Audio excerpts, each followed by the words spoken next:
These days, we are using lots of electronic devices in our daily lives. I use devices like phone and tablet, and I have to charge the battery every day. I think that battery charging is one aspect of power electronics. I think power electronics is related to adapted circuit that change wall power into power that we use for devices like laptops, and circuitry in the power adapter makes sure that power is delivered safely to the device, that it doesn't break or overheat.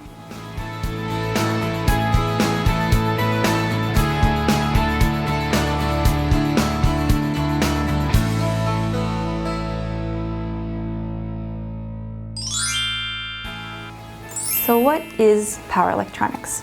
As we've heard from the student interviews, there are lots of examples in our daily lives. Generally, we think of two things. We need to have a source and we have to have a load. The source is something that generates power. So for example, it could be a battery or your wall power. The load is something that consumes power. So it could be your computer, your TV, other types of devices that you use in your daily life. The power electronics is the technology in between. It's a circuitry that takes power from the source and delivers it to the load. For a very broad definition, we can say that power electronics is the application of electronics and circuitry to control the conversion of electric power from one form to another. In the next part, we'll look at a few examples of power electronics. There are many examples of power electronics in our daily lives. Let's look at a few examples. First, we'll start with a notebook charger. So here, in this case, we have a source. The source would be the AC power grid. The load would be your laptop that you connect through here. Specifically, we'd be using the power from the wall to charge the battery. And the power electronics are all located inside this block.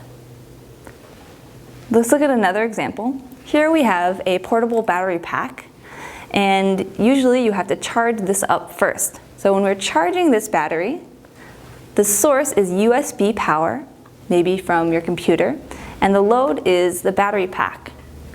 The power electronics and the battery pack are both located inside of this pack. For another example, we'll look at a little bit larger power. Here we have a photovoltaic solar panel that is powering the AC grid. So in this case, the PV panel is the source, and the load, we need to put that power to the AC grid, so the power grid is the load.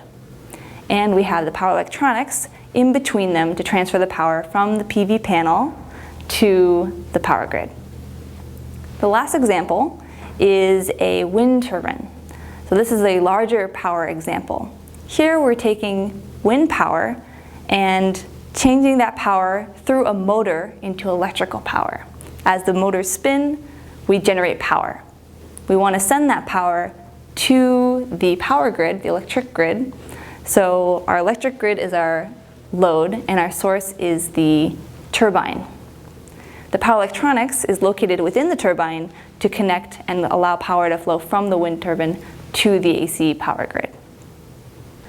So we've learned today that power electronics is all around us at different parts of our lives, and we've defined what power electronics is and given some examples of various sources and loads. So through this, we've shown that power electronics is used to properly transfer power from the source to the load.